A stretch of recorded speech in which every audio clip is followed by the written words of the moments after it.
I'm Donna. And I'm Kerri. And we are Paranormal Chicks. Episode 116. Have y'all watched the documentary, The House in Between yet? If you haven't, like I said, stop what you're doing and go fucking watch it. It really is good, y'all. Seriously. However, I do have another recommendation for you. This is on Hulu, and it's called Dave, and it is 10 episodes, and season 2 is coming. It was renewed for a second season. I'm super happy about it. I'm late to the game, as always, but it is so witty and funny. Like, seriously, it's the best. It's nothing to do with true crime. It is loosely based on a white rapper, Lil Dicky. Y'all might know him. I had no idea who he was, but I'm obsessed with him after this. Anyway, it's just like... witty and funny? Yeah, I mean, palate cleanser, if you need one.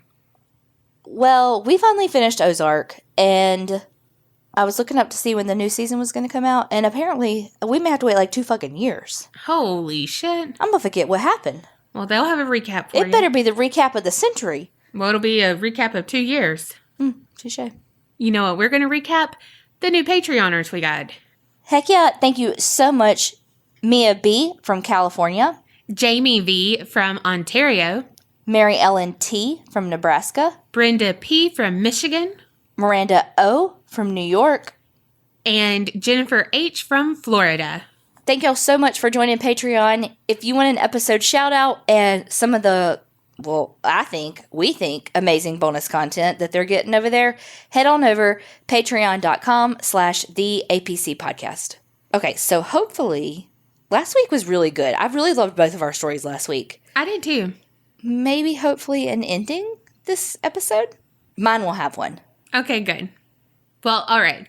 Things are opening up and people are getting more restless and want to stretch their legs. So I'm covering a place where you might want to think twice about before going. I'm talking about the Bennington Triangle. Any relation to the Bermuda Triangle? Oh, God. I knew you were going to say that. Low-hanging fruit. Well, it's not in Bermuda. It's an area of pure wilderness in the southwestern part of Vermont. And the hotspot of this quote-unquote triangle is Glastonbury Mountain and the neighboring towns, which include Bennington, Woodford, Shaftesbury, and Somerset. Well, those sound very shishi. I know, right? Well, Vermont to me sounds very shishi. It's so movie picturesque to me. Yeah. It was given this nickname in 1992 by a paranormal author named Joseph A. Citro, and he kind of coined this term when he was doing a radio broadcast.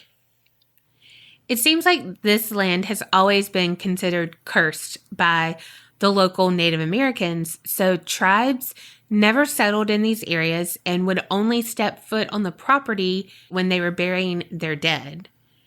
They said it was cursed because of the quote-unquote 4 winds, which was kind of true because the wind comes in at different angles, and so the wind pattern's very erratic, and that affects the weather. So in 1 minute, it could be sunny, and then literally a downpour 5 minutes. And so it can really mindfuck a hiker.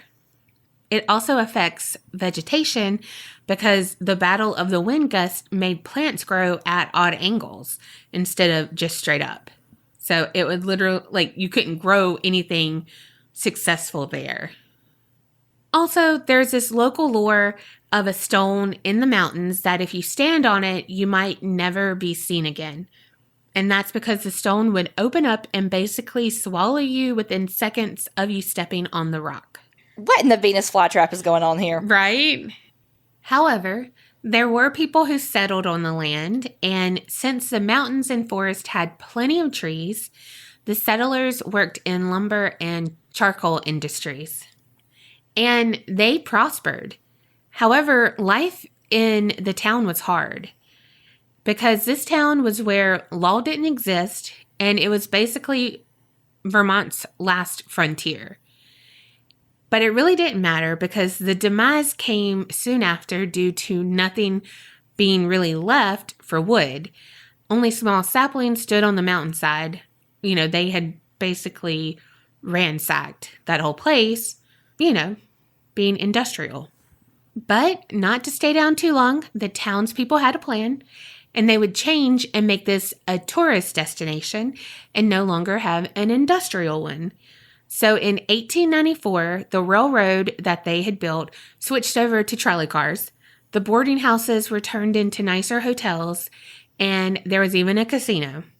Sign me up. I was like, that's how you get me to go there. Well, finally in 1897, the town was rebranded and deemed a vacation destination. However, Mother Nature can be cruel, or maybe she's just best friends with karma, because since the mountains were no longer densely populated with trees, it was very prone to flooding.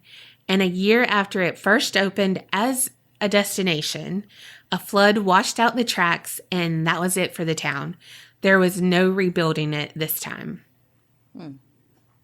Well, over time, the population of Glastonbury was so low that the state of Vermont unincorporated the city, the town. Damn. And that was in 1937.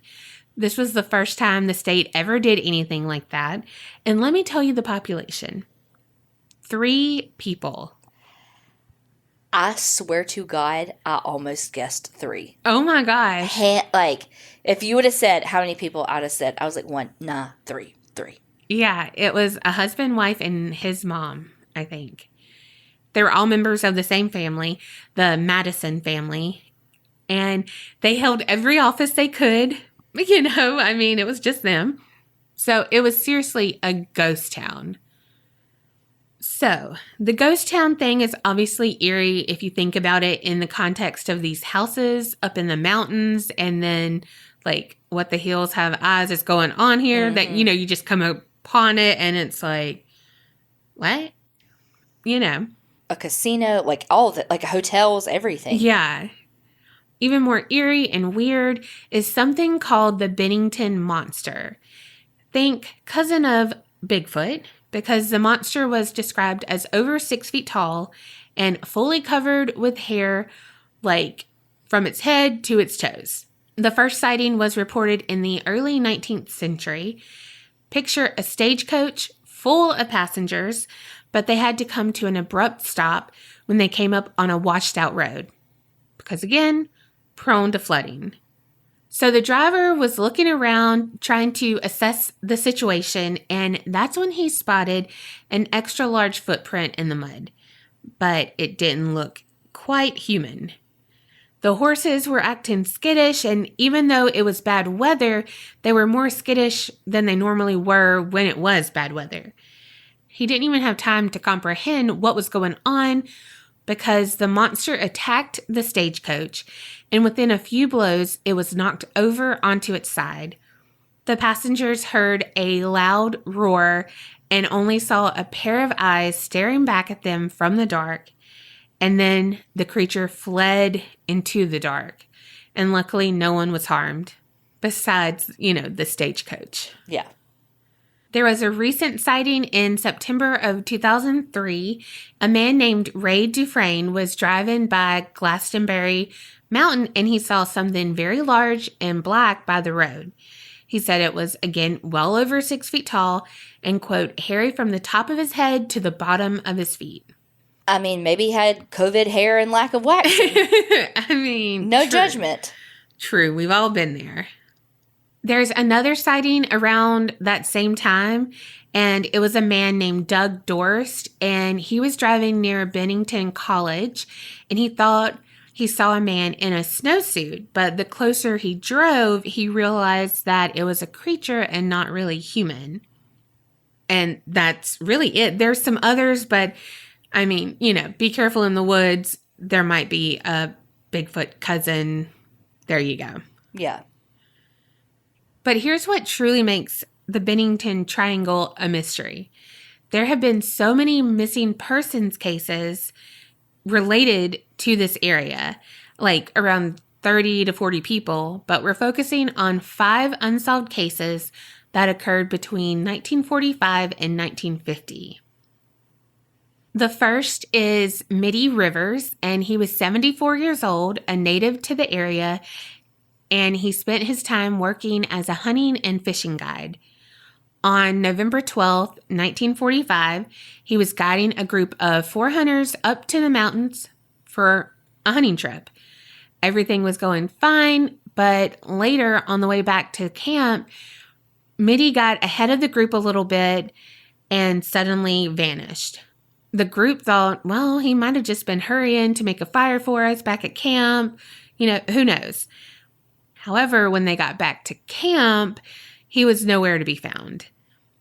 He went missing within the area of the Long Trail Road and Vermont Route 9. Police and a group of volunteers combed the area for hours. They didn't find him. The search attempts continued for over a month, but sadly, no trace was ever found. There were a few articles that said one time when they were searching, a single rifle cartridge was found in the stream, and that was like the only trace of him up to date. However, it's hunting, and there's no way of knowing that that was his. And especially back in 1945. Right. So it's just kind of like you're stretching it there. Paula Weldon was the second person to go missing in the Bennington Triangle. She was an 18-year-old sophomore at Bennington College, and on December 1st, 1946, she left her dorm and went off on a hike on the Long Trail. Many people recalled seeing her go, and she stood out because of her bright red coat. One of the people who saw her was Ernest Whitman, and he was an employee at Bennington Banner, and he was like, no, I gave her directions to the Long Trail because she wasn't sure.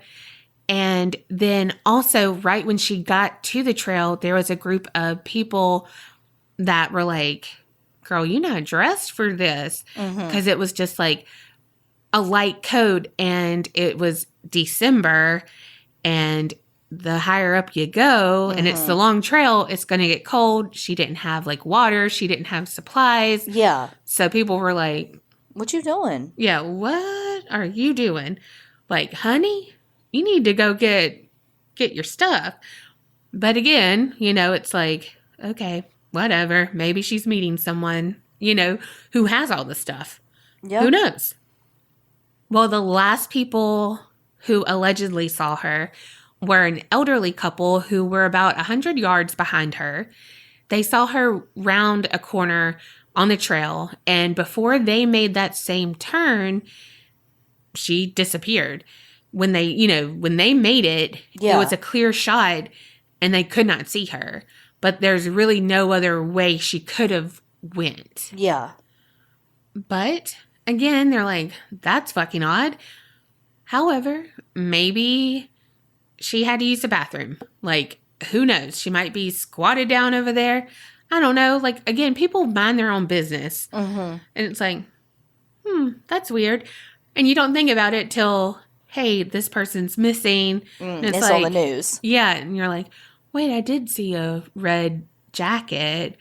You know what I mean? So. Well, and 100 yards is not that far. Well, no one knew that she was missing till that Monday when Paula didn't show up for any of her classes. The college called the sheriff's department, and 400 students and faculty members assembled to help search for her. It was like, I think 1,000 people in the search parties. Yeah. They brought in bloodhounds. They used helicopters, and they even had a clairvoyant that came in to help. For weeks, they combed the area. Her dad was wealthy, and so he offered a $5,000 reward and nothing, And so on December 22nd, all efforts came to an end. There was never a body found, no clothes, no evidence. It's like she vanished. That has to be, like, the absolute hardest thing. Yeah. Well, people, like, questioned the quality of the search party and all, like, it was just kind of a mess a little bit, I guess. And so it actually led to the formation of the Vermont State Police. They didn't have it before. Damn. Yeah. Another interesting detail is that it's now like a superstition that it's bad luck to wear red while hiking Glastonbury Mountain. It's crazy how those superstitions start, you know? Mm-hmm. On December 1st, 1949, exactly 3 years to the day after Paula went missing, another person went missing. This time it was a 68-year-old veteran named James E. Tedford, and he was a resident of the Bennington Soldiers' Home at that time. But he had been visiting family in St. Albans, Vermont, and at the time of his disappearance, he was returning home on a bus. The scheduled trip should have taken like 8 hours, but heavy snow had caused a long delay. He was one of 14 passengers on a bus, and according to witnesses, including the bus driver, he got on the bus and was still on it at the last stop before arriving in Bennington. All of them saw James sleeping in his seat on the bus. And at some point between the last stop and Bennington, James disappeared. Off the bus? Off the bus. And if the witnesses are correct, he would have disappeared just as the bus was traveling down Route 7 through the Bennington Triangle. Are we sure he wasn't just in the bathroom? Well, I don't know. His belongings were found still on the luggage rack, and an open bus timetable was discovered on his vacant seat. His wallet was on the seat and everything. And he was never seen since. What the hell? On October 12th, 1950, which was Columbus Day that year, the fourth person went missing. His name was Paul Jepson, and he was 8 years old. Oh, baby. I know. Paul went with his mom while she went to feed some pigs, and it was at a dump site that they tended to. So, like, back in the day, if someone had acreage, it's like they could sell it or rent it to the county or something, and people could use it as a dump. And they use pigs because pigs eat anything. And that would help the dump not get overfilled. However, the pigs need actual food, and that's why Paul and his mom were out there. While his mother tended to the pigs, she left Paul in the truck. An hour went by and his mother returned, but Paul was nowhere to be found. She frantically searched, thinking he would be easy to spot because of what he was wearing. Was he wearing red? He was, a red jacket. Oh, that's a no-no. Just like Paula. That's what I'm saying. I know it's a no-no. You told me it's a thing now. I listened. Well, she called for help. Hundreds of people from the town joined the search, and they searched the dump, surrounding roads, even the mountain. They implemented a double check system, which is exactly what it sounds like. As soon as one group finished searching the area, another group would search that same area. His scent was tracked by dogs, which ended along the highway and the intersection of East and Chapel Roads. And there's some local lore that his scent ended the same place that Paula was last seen. Nuh-uh. But again, that's local lore, so not sure. During the media coverage and everything, Paul's dad told the reporters that his son had been acting a little strange for a few days and that he just was really interested about the mountains lately. And he said that he felt that the mountains were calling for him, just beckoning him to come. So his dad thought he might have walked off and got lost, or walked toward the mountain and someone picked him up and kidnapped him from that. But no trace of Paul has ever been found. The fifth person we are talking about went missing 2 weeks later. On October 28th, 1950, a 53-year-old Freda Langer was enjoying a camping trip with her family. That day, Freda and her cousin Herbert went on a hike near Somerset Reservoir. The other two family members were like, meh, go, we'll lounge, snacks, you know. I mean, I'd be the other two family members. Let's just be honest. Well, during the hike, Freda pulled a Kerri and slipped and fell into a nearby stream. She told Herbie to wait right there. I'm sure that's what she said. She said, wait right there. She was going to go back, change, and, be right back. But famous last words, because she did not return. And when it had been a bit of time, Herb went back to the campsite, and he was probably kind of mad. Like, what? Like, why the hell was I waiting? Mm-hmm. Holy shit. But then he discovered that she never even made it back to the campsite. Also, not who I thought was going to go missing in this situation. I really thought she was going to come back and be like, where the fuck is he? This is where I left him. Oh, true. Well, there were 5 searches conducted over the following 2 weeks. About 300 people searching. And even though they combed the ground and used helicopters, sadly, there was no trace of her found. Was she wearing red? No. However, on May 12th, 1951, her body was finally discovered near Somerset Reservoir in an area that had been searched extensively. What? And that was 7 months ago. So there's no way they could have overlooked it, and it was kind of out in the clearing. But sadly, because of the terrible decomposition of her body, it made it impossible to decide on the cause of death. With these cases, the only thing they have in common is geographically close to one another, but that's really it. Freda's body is the only one that's been found, and everyone else remains a missing person.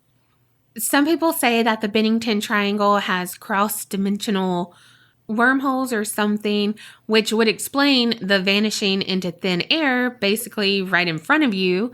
Others say UFO abductions, but most of these have been during the day or early afternoonish, and that's not really the, normal MO for abductions, if you will.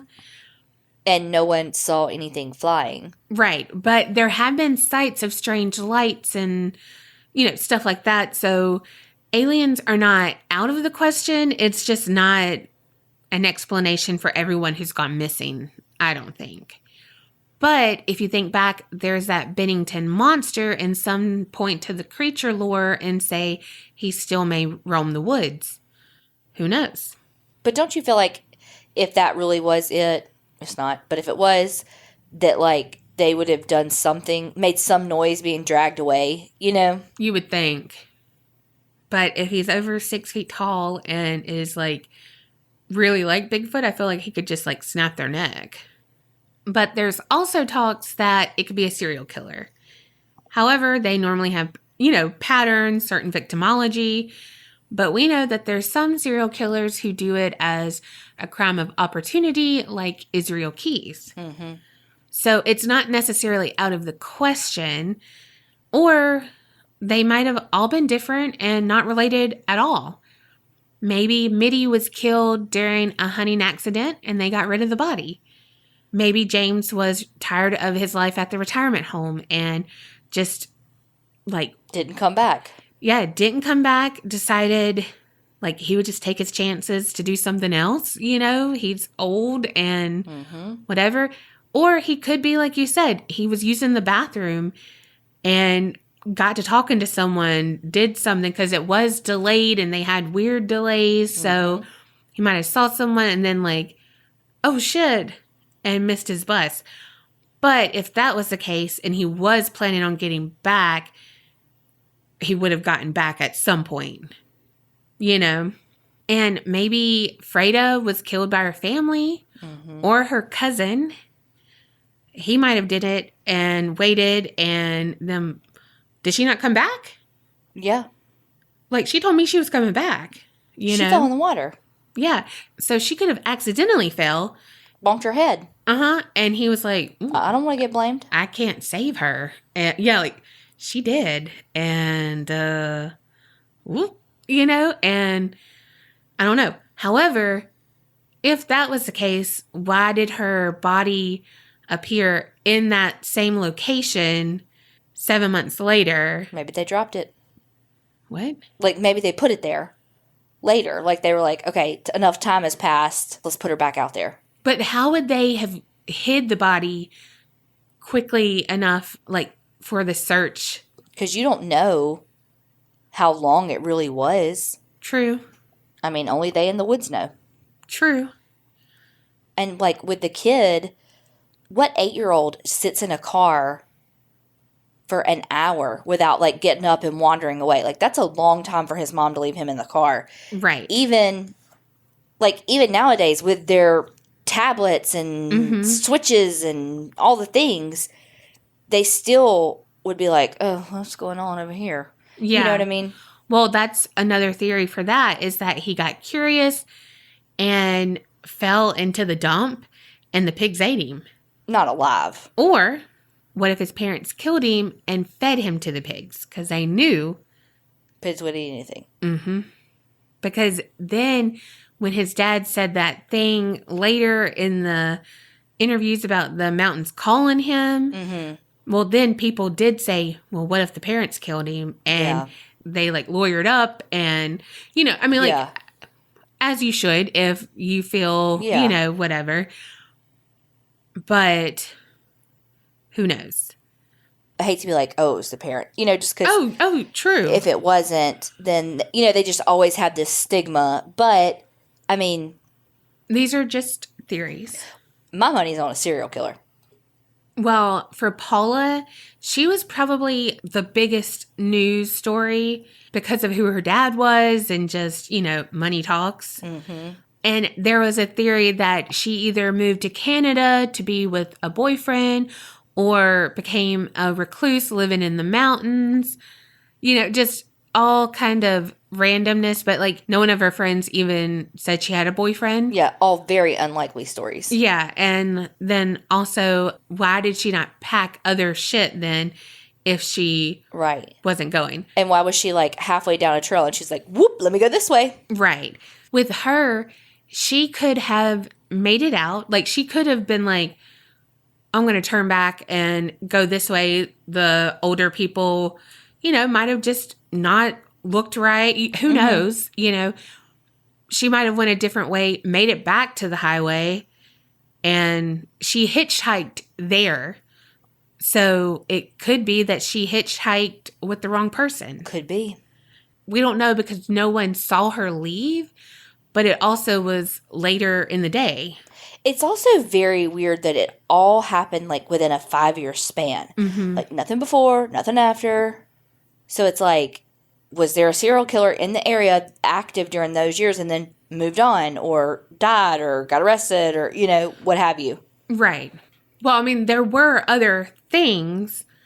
However, the 5-year span is why these are so, like, stand out among those. It's just all unsolved and all within 5 years. Some to the day. Yeah, that's weird. But if it was a serial killer going back to relive it on the anniversary, Yep. My money's on a serial killer, not Bigfoot's cousin. Yeah, I don't think the monster. Well, maybe it was a monster, but not that kind of monster. Very true. Dun, dun, dun. For my story this week, this was actually Donna's idea. So she knows what story I'm doing because, well, it was her idea. And we wanted to celebrate Pride Month this is kind of a terrible way because we're talking about a murder, obviously. But we wanted to shine the light on some horrible things that the LGBTQ community has gone through. But Donna wasn't the only one that recommended it.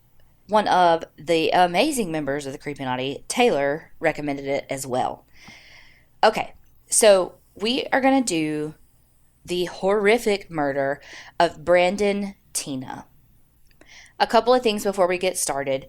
Brandon Teena was actually born and raised female. but identified as a male.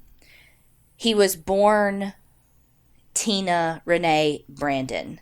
There is a documentary it's on Amazon Prime. It's an older documentary. It was made, I think, not long after the actual case. And it had interviews with basically everybody. I can't believe they got so many people to do the interviews. And it's the story of Brandon Teena is the name of it. And some of the people that they got to interview were, people very close to him in the end. And they didn't say Teena, they said Teena. So, but literally that's the only thing that has said anything other than Teena. So I'm going to call him Brandon throughout, but just a caveat of pronunciation.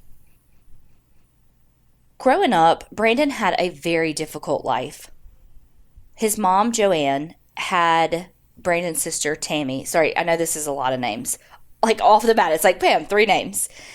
But she had Tammy when she was only 13. Can you imagine?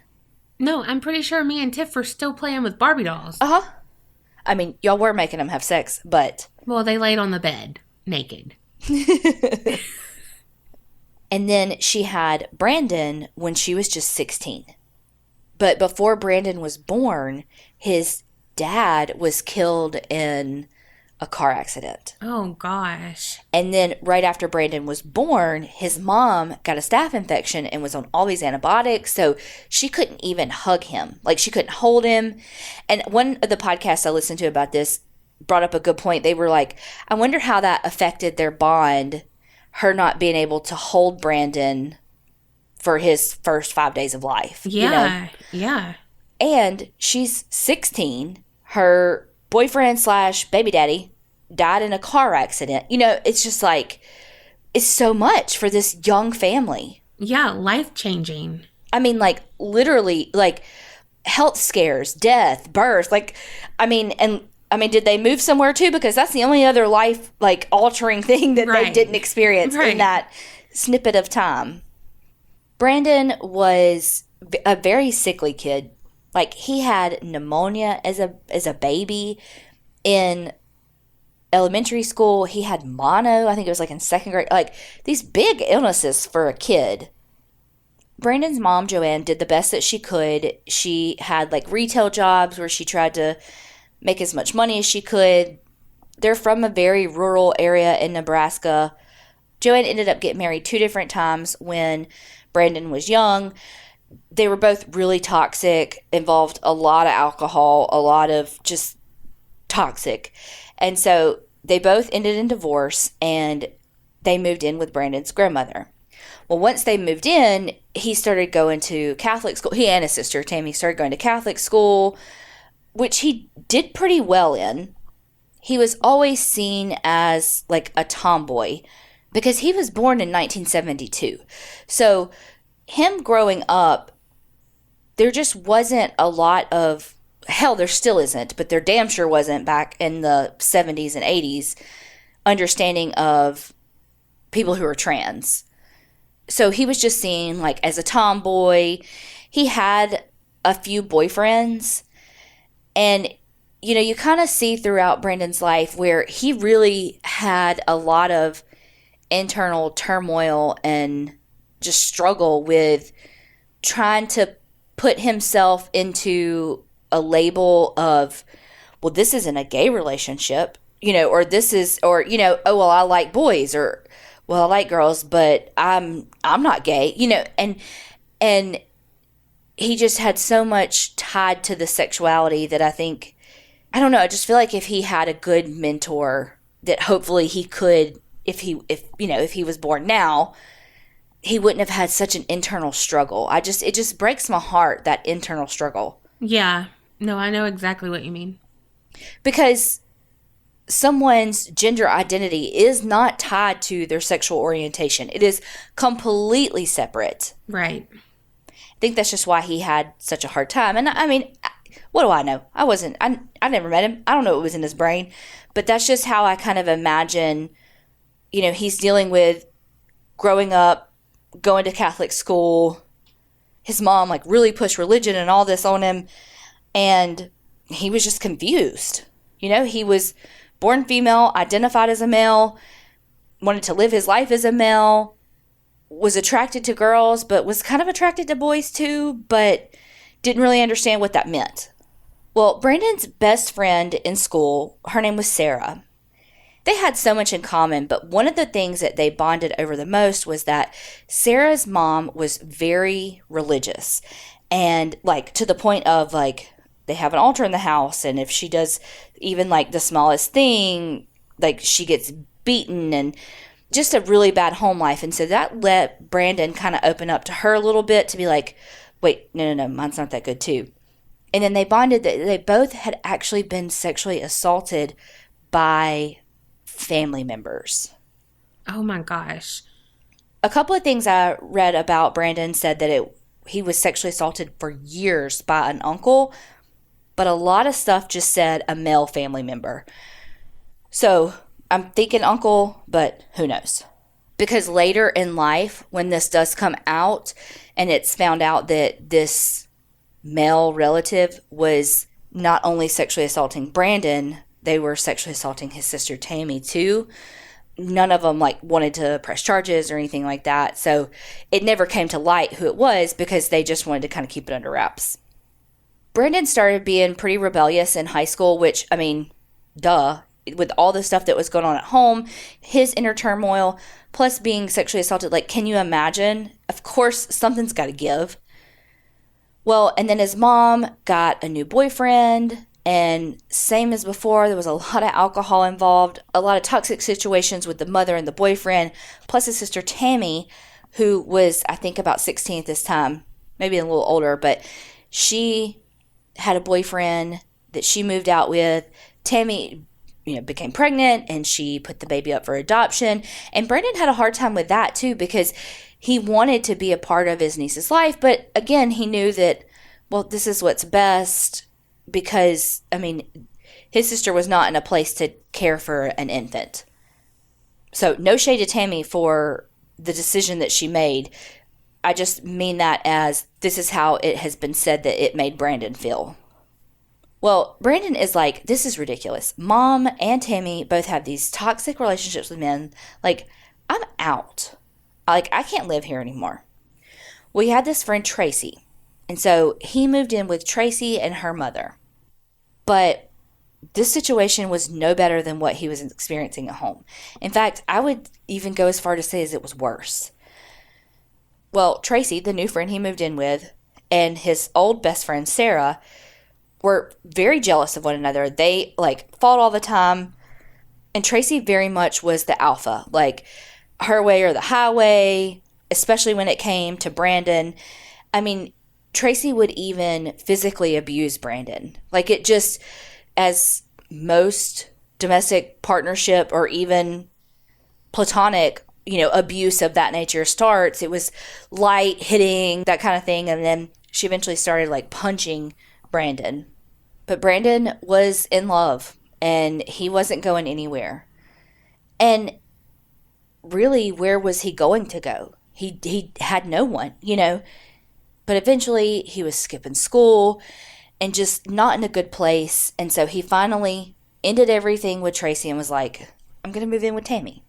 So he moved in with his sister, and he and Sarah started going to this skate park. And at this skate park is when Brandon really started going, because up until this time, he was known as Teena and living as a female. But when they started to go to this skate park, Brandon was like, what if I pretended to be a boy? And so he did. He, presented himself as a man when he went. And he met this girl who had a friend, and her name was Heather. Heather was 14. Brandon at this time was 18. And when they met, he said his name was Billy. He hadn't found his identity as Brandon yet. But so he said his name was Billy. And they kind of talked for a while. And then this girl named Liz called him. And she was kind of flirty because she called him by accident and was like, oh, this boy sounds cute. Okay, hey. So they started talking. And he introduced himself as Billy because Liz thought he was male. So that's how he identified, so let's go with it, But this was just the very, very beginning of him kind of dipping his toe in the water of beginning his transition. Brandon would bind his breasts down, put socks in his pants, anything that he felt like would make him look more masculine. He always wore a t-shirt with like a kind of a button-up, like flowy type shirt on top of it, so nothing was tight against his breast. And this was Brandon finally living his life as a male and getting to experience what it's really like. He ends up moving in with his friend Heather, and Brandon's mom would call Heather's house and leave all these voice messages and say, like, Brandon's really a girl, all this stuff to Heather. So Heather's like, what the hell? And he would say, oh, my mom, when she gets drunk, she goes crazy. She hates all my girlfriends. She always does this, and like played it off like it was, his mom being whatever. Well, as he and Heather got closer, they had talked about being like sexually assaulted by family members. He told Heather, okay, actually, I'm a hermaphrodite. My mom got to decide whether to raise me as male or female, and she chose female. And so he was like, but she was wrong. He even went as far to tell her that he had surgery planned, but none of that was true. Brandon was honestly exceptionally good at lying. He had a couple of jobs, but he made his money basically from like petty theft, and he even had a psych eval that showed that he was a pathological liar. But usually it was a means to an end for him to like get money, and when he would get money, he wouldn't even really use it on himself. Like he would buy stuff for the girls he was dating or what have you, Well, he started stealing from Heather's mom, and she was like, fuck that, you're out. And he ended up getting arrested one of like probably over 20 times for like fraud and stuff. Wow. Writing bad checks or, just that kind of thing. So with this one time, part of his probation was that he had to complete his GED and he had to start counseling. Well, during this time, he attempted suicide by taking a whole bottle of antibiotics. And they ended up admitting him to this, like basically on a psychiatric hold at a crisis center. And had to do counseling there, and they diagnosed him as a pathological liar and said that he had a sexual identity crisis. They talked with him about his sexual orientation. They talked to him about his gender identity, but we're in, early mid 80s. It was not, again, it's still not very well understood, but again, it damn sure wasn't then. They even said he wasn't depressed, and it's like, no, but he just attempted suicide. So yeah, I'm going to guess he's depressed, So there weren't a lot of help. When he even broached the subject of transitioning with his mom laughed at him. What? Yes. So there's just so much to unpack with poor Brandon's story. Like, he has so much trauma, and so many times in his life where if something would have gone just a little bit different, how different his life would have been. If he would have had some sort of role model, if he would have had a good psychologist or psychiatrist or whomever it was when he was in that crisis center, to help him understand his gender identity and separate it from his sexual orientation and understand, because I think, again, even now, we want to put people in categories because that's how our brain processes things. So we want to know, like, okay, so are you gay or straight?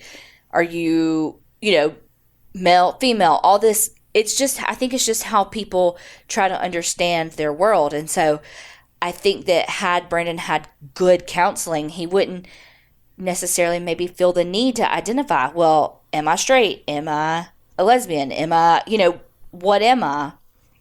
Because it doesn't matter. It's just a word. Yeah.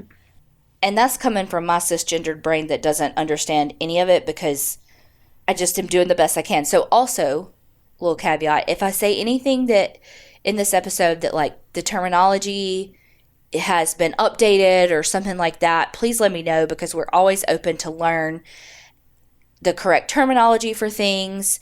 Like I just recently learned we shouldn't say transgendered. We should say trans or transgender, not gendered, and, that kind of thing. So please, if we say any terminology that's not up to date, please let us know. Or if we just have a misconception of something, please let us know too. Well, Brandon eventually had enough of his time at home. The people that knew he was born female were intermingling too much with the people that he was identifying himself as male to. It was too much crossing. Too many people knew that he was trans, and so he was like, I want out. I want a new life. So he moved to Falls City, Nebraska. When Brandon got to Falls City, he was 20 years old, and again, he wanted to start his life where people only knew him as Brandon. Falls City is a very small town. The documentary I watched that I told you about earlier, they even say like how small it is. There's only a couple of families who aren't white that live there. There, as far as they know, aren't any LGBTQ people, Yeah. I mean, hello, there are, but closeted. It's just very small, rural mentality. Well, they're not as small as my town was that had 3 people at the time. I'm just saying. True. God, I wish I would have said that out loud, because 3 was really my guess. Well, once he gets there, he makes some good friends. He meets a lady by the name of Lisa Lambert. And he moves in with Lisa, and Lisa introduces him to her friend, Lana Tisdale. Brandon and Lana hit it off. They become, boyfriend, girlfriend, and he tells her that, just like he did before, he said, I'm a hermaphrodite, like, I've got a sex change operation coming up, and she's like, okay, cool, like whatever that means, like one of his ex-girlfriends that he had told that in the documentary says, I had no idea what that was. I had to go home and look it up in a dictionary, and she was like, what I found in the dictionary said something about animals. I was like, I'm dating an animal. Like she had no, you know what I mean? Like she couldn't even find it in the dictionary. So, I mean, again, this is like small town. Well, at this point now, it's like 1993, so there is no fucking Google. There is only lick your finger and flip the pages. 2 of Lana's friends, John Lauder and Marvin Tom Neeson, he goes by Tom. So John and Tom. John and Tom were both well known to law enforcement. I mean, this was, not necessarily all the most upstanding citizens that Brandon was running around with. Well, Brandon did what Brandon had always done, and that was steal money. And he got arrested. And there's a couple of different explanations of how this next thing happened. One thing said that when he was arrested, and how they put all that in the paper, it said, his given name at birth, Teena Brandon, and then it said sex, female. And so his friends in Falls City were like, hold the fuck up. Brandon's a boy, and that's how they learned. But the documentary I watched, it had a sheriff's deputy interviewed, not the one we're going to hate later, but a different one. And he says that, like, he called them to be like, hey, we arrested her. And they're like, what are you talking about? And he's the one that said Brandon is actually Teena Brandon, not Brandon Teena. And that was how they learned. So I'm not exactly sure which is the exact story, but a lot of the stuff I found said it was what was in the newspaper, that they were like, hold the phone, what's going on? But I don't know. So when Lana found out, she was very confused. Her mom even like kind of attacked Brandon, was like, tell me the truth kind of thing, and like pushed him into a chest of drawers, and that even fell back and broke a window. Like it was just this very like heated, like, tell us the truth. And he wouldn't. But that is his truth. He is male. He may have female genitalia, but he identifies as male. He's male. But tell that to 1993, this family, and they just don't understand. I mean, the whole documentary, most of the people use the pronoun she, including his mother. Wow.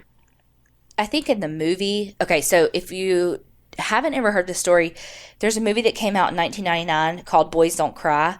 And amazing. It's one of the best movies ever. And it stars Hilary Swank as Brandon, which in like recent years, I feel like, maybe even more than just recent, has gotten a little bit of heat for not using someone who is actually trans in that role. I think that film did the best it could for 1999, you know? Yeah. So all that to say, in the movie, it makes it look like Lana stayed with him after. She didn't. But I don't know how much of that is to like distance herself from what happened next. If I'm remembering right, in the movie, because they kind of turned on her too, because they're like, are you gay? Yeah. Are you this? And so she's like, no. And, you know, she didn't want to be labeled as something, quote unquote, bad. And so she's going to distance herself to save herself. Yeah. Well, a couple of things about that. One, that goes back to gender identity is a totally separate construct than sexual orientation. Also, Brandon, with at least one of his exes that I know, had sex and used a strap-on, and that sexual partner said that she had no idea. Now, whether or not she didn't know for sure, I don't know. But according to her, he used, like, she thought they had sexual intercourse and that he had a penis, you know? So I don't think it's out of the realm of possibilities that Lana didn't actually know. And again, you have to separate the sexual orientation from the gender identity. Okay, so the arrest happened on December 19th, 1999. On Christmas Eve, they were having a party. I think it was at Tom's house. And Tom and John were complete fucking assholes that could not process and could not understand someone being trans. And they didn't want to. No, they were almost like a classic, like, incel mentality of... Actually, I listened to this podcast called Trans Panic, the podcast, and it's actually a pretty cool podcast. The beginning of the episode, they talked about current, like, crimes on people who are trans, and then they do a story. I think they just release, like, an episode a month. So there's not a ton of episodes, but they really touched on this next part a lot as far as, again, I don't think they called it that, the incel mentality, but that's essentially what they were saying, and that it's almost like John and Tom could not understand that although Brandon was born with female genitalia, he identified as male and didn't want to have sex with them. And on that Trans Panic podcast, I was like, fuck, that's so true. Like, they were talking about how in that, like, mentality, it's like every hole is made for a dick. Mm-hmm. You know, and if you don't want their dick, then something's wrong with you, kind of thing. Yeah. Well, at this party, Tom and John grabbed Brandon. One is holding him, and one rips his pants down in front of everybody to expose him. And they forced Lana to look at him. She didn't, like, she wouldn't, and they, like, forced her to look at him. Gosh. Well, after that, they beat him up. I'm talking punch him and kick him in the ribs.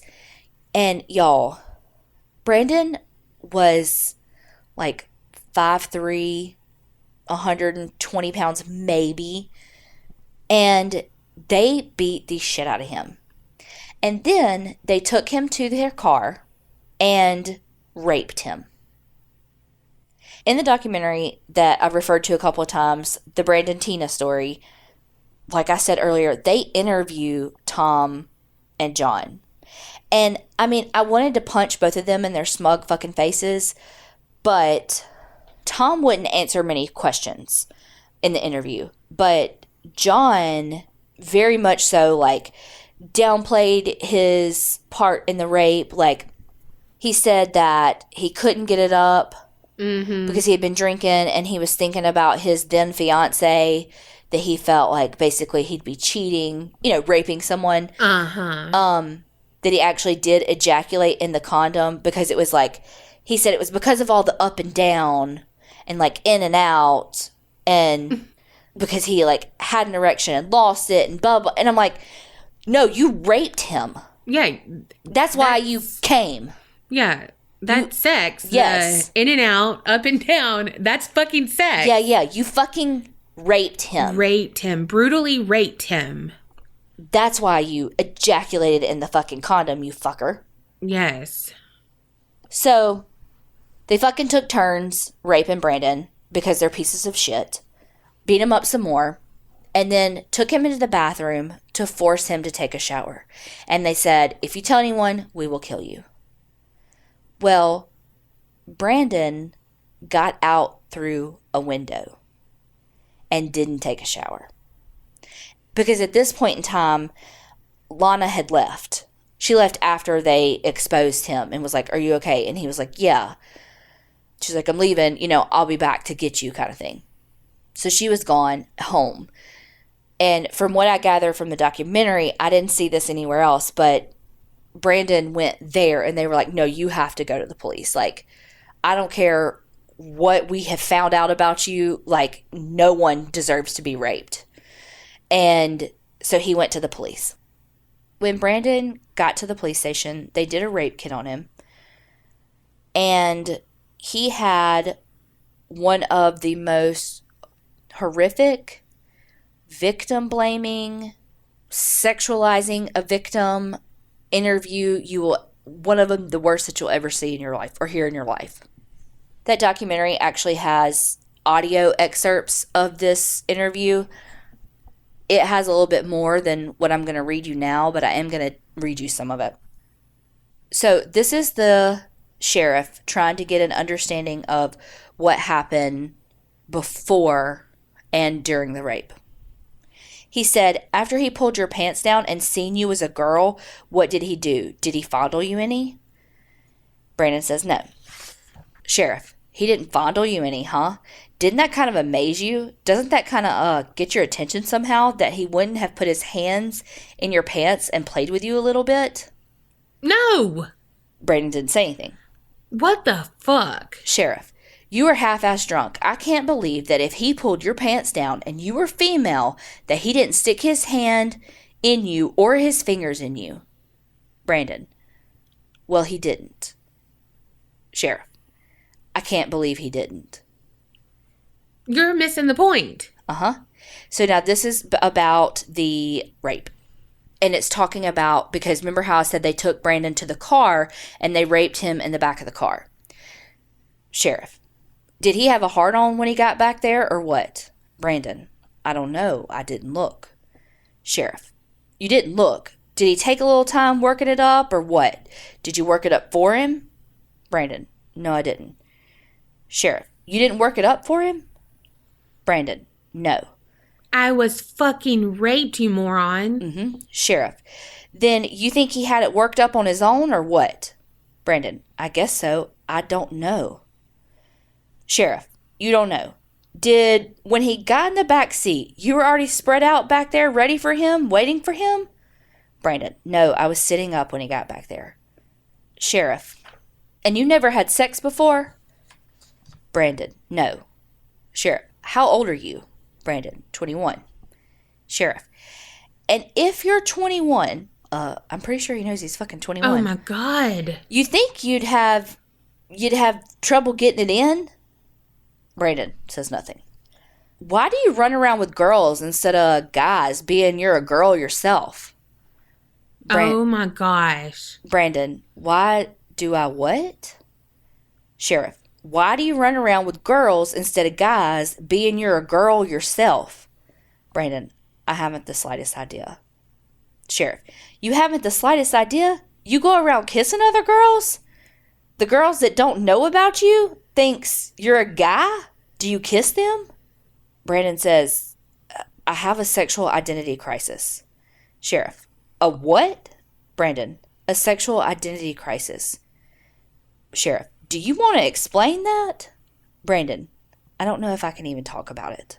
I got this really good article. It's called A Boy's Life, and it's by Catherine Wells, and that's what broke it down so well, like in text. And it was this is a pretty cool article because she actually, and I know I'm jumping around here, but she went back and interviewed the current sheriff about this and talked about like what types of things have been put in place and all of that. And you know, of course, he defended to an extent, not to the like, oh, he didn't do anything wrong, but he defended the sheriff in that he did the best that he could with the knowledge that he had kind of defense. But with this sheriff, she actually set up LGBT sensitivity training and from a queer advocacy group, the PFLAG group, and they did the sensitivity training with this law enforcement. And I thought that was really cool that like, this is a really shitty moment in their legacy. Yeah. But they are growing. And I thought that was a huge step to have this LGBTQ sensitivity training. Oh, definitely. That is cool.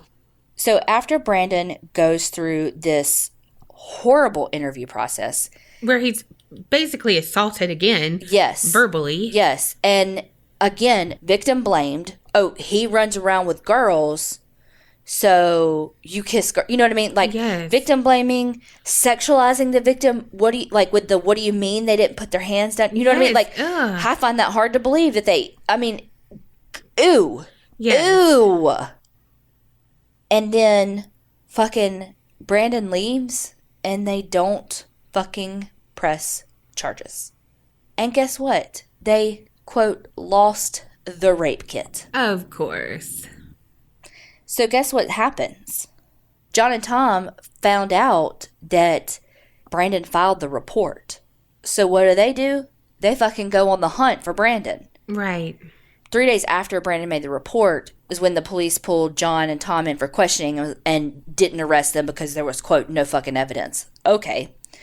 So December 31st, 1993, John and Tom drove to Lisa Lambert's house, which, remember, this is where Brandon was living at the time. They broke in, demanded to know where Brandon was. Lisa wouldn't tell them, and they ended up finding Brandon hiding under a bed. They asked if anybody else was in the house, and Philip Devine was in the house. He was actually just in town because he was dating Lana's sister, and so he was just in town, like, doing like a family get-together with his girlfriend. That's why he was at Lisa's house. Wow. So Philip, Lisa, Brandon, and Lisa's baby, Tanner, were all that was in the house. And those two pieces of shit shot all three adults. Luckily, they left baby Tanner alive. Tom noticed that Brandon was still twitching, and he asked John to give him a knife, and then he stabbed Brandon in the chest just to make sure he was dead. Oh, God. So shooting and killing all three of the adults, but then adding insult to injury and stabbing Brandon just to make sure he's dead. The two ended up getting charged with capital murder, and Tom turned on John and testified against him, and he got a life sentence, which he's appealing, which is why he wouldn't answer some of those questions in the documentary. And John got sentenced to death. So he's on death row, and they are pieces of fucking shit. Brandon's mom ended up suing the county and the sheriff for failing to prevent Brandon's death, and apparently she got like $80,000 from it. But I just want to talk a little bit too about how much things have changed since this happened. I know we have a very long way to go supporting the rights for the LGBTQ community, but a way long way to go for people who are trans. But we're getting there. Not close, but we're better. And just to show at the time, 1993, that even the gay and lesbian community just had such a hard time with people who are trans and understanding and all of that, that I found an article by, her name's Donna Minkowitz, and she writes for the Village Voice, which is this kind of iconic magazine that wrote about like the counterculture. And when this case broke, Donna Minkowitz wrote an article. I mean, this you can still find it on there, like this really long, detailed, like 3-page in this newspaper article about Brandon's story. And I found this amazing article that she wrote in June of 2018 that says, "How I Broke and Botched the Brandon Teena Story." And it is just this great article of her revisiting the original article and saying, look, this is how wrong I was about understanding, as she says, the article's implicit anti-trans framing. And she says that in the article, she really made Brandon out to be like a lesbian who hated her body, and how she was ignorant about people who are trans and she is a lesbian, and just how much she didn't know. And I think that happens a lot, especially for Brandon, especially because of his sexual abuse as a child. A lot of people put that as why he was trans, like he's trying to regain power that he didn't have because men attacked, all this stuff. But this article, to me, I really loved it, and it just shows how much we can grow. Because even someone who is writing for this progressive newspaper that highlights this quote-unquote counterculture of the time, and even her looking back at her work and going, no, I really didn't get that. And I feel like we're going to do that in 20 years, looking back even on this episode, and be like, I thought I understood trans culture a little bit, and I don't fucking understand it at all. Or I didn't, whatever. So I think it just shows that there's hope for understanding. Definitely. That documentary was free if you have Amazon Prime. It was a quick watch. I mean, it's old as shit. You can tell it's old, but I recommend it. I really liked that Trans Panic podcast. That's the only episode I listened to, but it seemed like it had some really interesting cases that they covered. But this story is what happens when people hate. People hate what they don't understand. They hate because they think that someone is different from them. This is what happens. Yeah. Human life is what we lose. And that shouldn't be the case. So my biggest takeaway from this is to respect people, love people, and I think just do your best to understand where someone's coming from, because you never know their life. There is this girl on TikTok, and she is blowing the fuck up. Her name is Rhea, and she's like a million likes on some of her TikToks. She's a lesbian, and one of her TikToks is her story, and it was how she had been married to 2 men, was in these abusive relationships, not living her truth, and then finally was like, I'm done. This is who I am. I'm a lesbian.